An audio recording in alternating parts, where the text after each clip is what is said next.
Hi everyone, welcome to Algebra. I'm so glad that all of you are here. In this video, I just wanted to take a minute and go over how to find things that are within our course. So you can see here, I'm logged into the home page. So when you're on the home page, this first box right here has our Class Connect sessions. So any day we have live class, the link to join that class will show in this box here. On the left side, we have the class plan, which has links to assignments that have upcoming due dates on them. So if you click on any of these, it'll take you to that assignment. In the announcements, I frequently post announcements, so it's a good idea to keep checking them.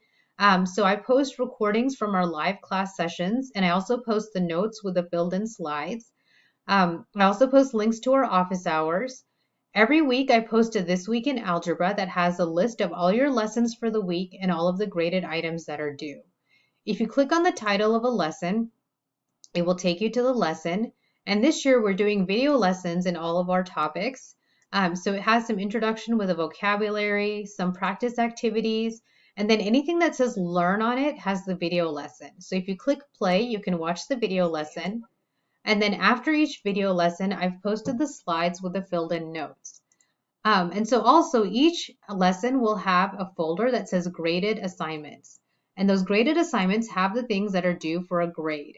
Some of the lessons will have 2 assignments, but that is because these lessons go over 2 days. So some of them will have a quiz and you just click on the link to go to the quiz. Some of them will have a homework assignment and most of these are in Class Kick.